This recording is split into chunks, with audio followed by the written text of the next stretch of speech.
देखिए, मैं तो यही चाहूंगा कि आप तमाम हमारे जितने भी साथी हैं आप उनको बुला लें। कई बार ऐसा हुआ है कि आपको बाहर भेजा गया, जब अनुरोध आपके दूसरे साथी ने किया तो हमने ओम प्रकाश जी को और दूसरे लोगों को आपके अनुरोध पर हमने बुलाया। तो मैं तो यही चाहूंगा कि वो सारे पार्ट हैं, और क्योंकि अभी जो है आपका डिप्टी स्पीकर का भी चयन होना है, उसका इलेक्शन होना है, तो उसमें अपोजिशन अगर नहीं रहेगा तो वो ठीक नहीं होगा किसी भी लिहाज से। तो हम तो यही चाहेंगे कि भाई आप सबको बुलाएं, आप क्योंकि सीट पर बैठे हैं और आप सबके अध्यक्ष हैं। हम तो यही चाहेंगे कि आप ये सारी चीज़ों को देखते हुए उन सबको अंदर बुला लें, और हमने कई बार ऐसा किया है पीछे भी, और ये तो पार्ट है इस वक्त में, क्योंकि हम भी हिस्सा हैं विधानसभा का।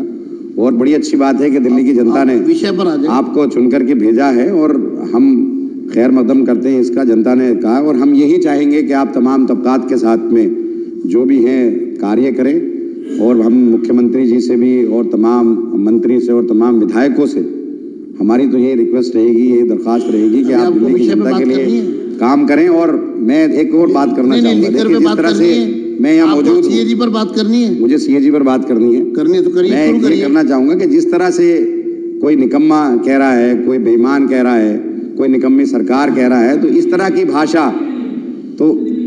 भाषा का इस्तेमाल नहीं होना चाहिए। इस तरह की भाषा का इस्तेमाल नहीं होना चाहिए। और आपके मुख्यमंत्री ने बोले, और ऐसे शब्द किसी के कान सुन नहीं सकते थे। आप लोगों ने कोई लज्जा नहीं छोड़ी, निर्जल होकर तुम लोगों ने बदतमीजी सदस्य बैठ जाएं, बर्दाश्त की, और आज आप सदस्य बैठ जाएं। ओपी शर्मा जी, कर्नल जी, सिरसा जी, आप विषय पर आ रहे हैं या मैं अगला? मैं सीएजी रिपोर्ट पर बात कर रहा हूँ। सीएजी पर आइए। ये इस तरह से बात ना करने दी जाए, चलिए, ये अच्छी बात नहीं है। नहीं, आपको मैं मर्यादा दे रहा हूँ। हम लोग 5 मिनट आपके हो गए हैं, आप समय का सदुपयोग करें, सीएजी पर बात करें। देखिए, सीएजी रिपोर्ट सदन में पेश हुई और उस पर मैं चर्चा सुन रहा हूँ, और मैं देख भी रहा हूँ कि सीएजी रिपोर्ट में जो कहा गया है, पिछले 2 साल से ये शराब घोटाले पर आए दिन ये तमाम चीज़ें आ रही हैं, और हमारे दिल्ली सरकार के करैक्टर को जिस तरह से बदनाम किया गया, जिस तरह से करैक्टर असैसिनेशन किया गया, वो सबके सामने है। और आप इसी को करके आज सरकार में आए हैं। तो अब हम तो ये चाहते हैं कि जब आप सरकार में आ गए हैं तो आप जनता का काम करें, जनता के मुद्दों को भटकाए ना। आपने 2500 रुपये का वादा किया, 2500 रुपये की आप वादे को पूरा करें। आप एक तरफ, अब आप रिपोर्ट में कहा गया है, बुला रहा हूँ, सीएजी रिपोर्ट में कहा गया है, सीएजी की बात करिए, कि भाई नॉन कन्फर्मिंग एरियाज के अंदर ठेके नहीं खुले, उससे 941 करोड़ रुपए का घाटा हुआ। कुछ लाइसेंस वापस कर दिए गए, 800 करोड़ से ज्यादा का घाटा वो हुआ। आप 2000 करोड़ के घाटे की बात कर रहे हैं कि सरकार के रेवेन्यू का लॉस हुआ। 1800 करोड़ रुपए तो ये होता है। तो हम तो ये पूछना चाहते हैं कि जो आप इतने दिन से, सीबीआई आपके पास है, ईडी आपके पास है, एसीबी आपके पास है, तमाम एजेंसी आपके पास है, और आप इतने टाइम से कर रहे हो, तो घोटाला हुआ कहाँ है? ये तो एज्यूम किया जा रहा है कि ये नुकसान होता। और जो इसमें 8 अध्याय हैं, 8 अध्याय के अंदर 7 में पुरानी जो पॉलिसी है उसके बारे में कहा गया है कि उसके अंदर जो कमियां थी वो कमियां बताई गई हैं, और एक अध्याय के अंदर बताया गया कि ये इसके अंदर ट्रांसपेरेंसी थी। अगर ठीक से इंप्लीमेंट किया जाता तो ये लॉस नहीं होता बल्कि फायदा होता। पंजाब के अंदर यही पॉलिसी इंप्लीमेंट हुई, 1 साल में फायदा हुआ, दूसरी मर्तबा दूसरा फायदा हुआ, और जो पहली पॉलिसी उसमें फायदा नहीं हुआ। बोल रहे, फिर आप बोल रहे। तो हम तो ये कहना चाहते हैं कि भाई आप तमाम और एक अरे वो कोई बात नहीं, एक मिनट, पॉइंट ऑफ ऑर्डर। आप इस तरह से बात करके आप ना तो मुझे डरा सकते ना दबा सकते। माइक बंद करिए, 2 मिनट रुके। पॉइंट ऑफ ऑर्डर, देखिए पॉइंट ऑफ ऑर्डर का मतलब है सारी कार्यवाही रुकेगी, और जो सदस्य पॉइंट ऑफ ऑर्डर यानी कि व्यवस्था का प्रश्न, व्यवस्था का प्रश्न अगर उठेगा तो पहले वो सुना जाएगा। अध्यक्ष जी, मेरा पॉइंट ऑफ ऑर्डर है कि रिकॉर्ड के ऊपर मिसलीड किया जा रहा है इस हाउस को। सीएजी की रिपोर्ट कभी ये मेंशन नहीं करती कि इसमें करप्शन है कि नहीं। सीएजी की रिपोर्ट अनियमितताओं को जो है बताती है और उसको उजागर करती है। उसके बाद उस पे क्रिमिनल एक्टिविटी होनी है कि नहीं, उसको क्राइम एजेंसीज और पीएससी रिकमेंड करती है एक्शन के लिए।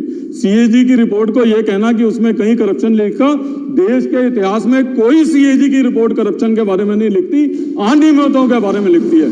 और जिस तरीके की अनियमितताएं दिल्ली में शराब घोटाले के बारे में सीएजी ने मार्क की है, ये तय हो गया है कि ईडी और सीबीआई का जो एक्शन चल रहा था वो सही रास्ते पे चल रहा था और उसको और तेजी से लेकर जाएंगे। तो हाउस को मिसलीड नहीं किया जाए कि सीएजी की रिपोर्ट में जो है करप्शन नहीं मेंशन है, तो इसलिए आपका पॉइंट ऑफ ऑर्डर एक्सेप्ट है, हाउस को मिसलीड ना किया जाए। आगे बढ़िए।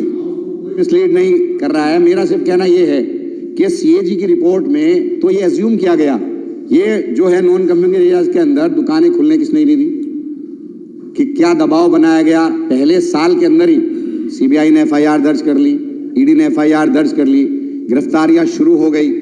जो ट्रांसपेरेंसी इसके अंदर थी उससे फायदा होना था, फायदा नहीं हुआ, लोग डर गए। तो ये तो तमाम एजेंसियां आपके पास थी और इन्हीं एजेंसियों का इस्तेमाल करके आज आप सरकार में आ गए और सरकार में जिन वादों के साथ आप आए वो वादे आप पूरे कर नहीं रहे हो। 2500 रुपए महिलाओं को देने की बात आपने की थी, वो आप वादा पूरा कर नहीं रहे हो। जो आपने काम करने की बात की थी वो आप कर नहीं रहे हो। सिर्फ दिल्ली की जनता को गुमराह करने का काम ये सरकार कर रही है। अध्यक्ष जी,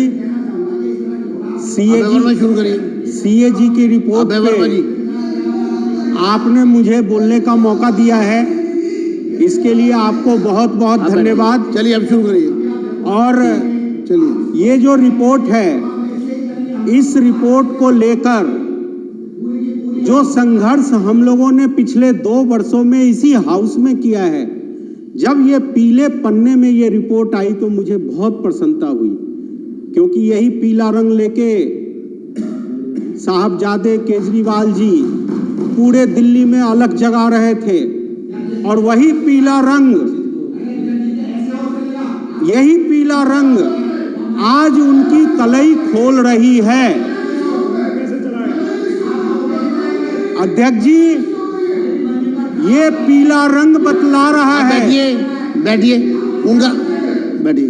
अध्यक्ष जी, ये पीला रंग बतला रहा है कि आम आदमी पार्टी के नेता जो इस हाउस में खड़े होके कहते थे कि शिक्षा क्रांति लाने वाला मनीष सिसोदिया को भारत रत्न मिलना चाहिए, फिर खड़े होके कहते थे कि स्वास्थ्य और मोहल्ला क्लिनिक मॉडल देने वाले सत्येंद्र जैन को भारत रत्न मिलना चाहिए।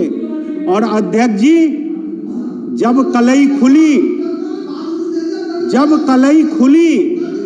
और रिपोर्टें जब आने लगी तो भारत रत्न देने वाला व्यक्ति समेत वो दोनों तिहाड़ के अंदर पाए गए। भ्रष्टाचार का एक नया परिभाषा कि झूठ भी बोलना है, गाल भी बजाना है और चोरी भी करना है। अरे भाई साहब बैठ जाइए, अब समय बीत चुका है आप लोगों का। जी आप अपनी बात कहिए। हाँ, आप अपनी बात। अध्यक्ष जी, दिक्कत ये है, आप अपनी बात कहिए कि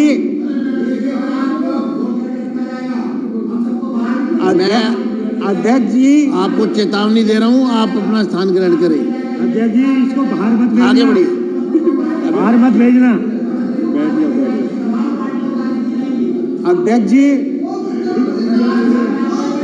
अबे जी आप कंटिन्यू रखिए, नहीं तो मैं अगले वक्ता को बुलाऊंगा, क्योंकि समय की मुझे ध्यान रखना है। अध्यक्ष जी, मैं ये कह रहा हूँ, बात कहते जाइए, आप बैठिए, कि पहले की जो व्यवस्था थी लीकर पॉलिसी की, उसमें मैन्युफैक्चरर एक आदमी होता था, स्टॉकिस्ट एक आदमी होता था, रिटेलर एक आदमी होता था, और इनके माध्यम से शराब कंज्यूमर के पास।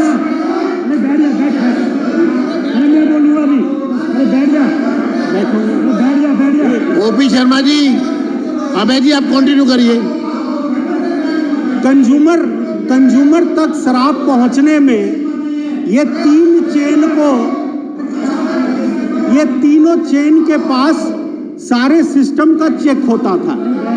लेकिन आज सुबह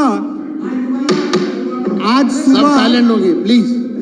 आज सुबह जब माननीय सदस्य सतीश उपाध्याय जी ने जब व्याख्या की इस सीएजी रिपोर्ट को, तो उन्होंने बताया कि पारदर्शिता नहीं रखा, मूल्य के निर्धारण का कोई व्यवस्था नहीं रखा, और 3 लोगों में पूरा 3 प्राइवेट प्लेयर में पूरा शराब नीति बना के उनके हवाले दिल्ली को कर दिया गया। अध्यक्ष जी, ये सच है कि ये सीएजी की रिपोर्ट केवल सरकार की खामियों को बताया है, इसमें कोई दुरेज नहीं है। जो कमियां सरकार की रही नई लीकर पॉलिसी लागू करने में, उसके कारण 2002 करोड़ रुपए के नुकसान हुए हैं। लेकिन मैंने सरकार से एक पत्र लिखा था और सरकार का जवाब आया, वो जरूर हम सबको जानने की जरूरत है। सर, जो पीरियड था नई पॉलिसी का, वो 1 नवंबर 2021 से 1 सितंबर 2022 तक वो पॉलिसी लागू रही, और उस दौरान जहां पे 1,32,000 लीटर दारू महीने में बिकते थे, अचानक सेल 2,45,000 लीटर दारू के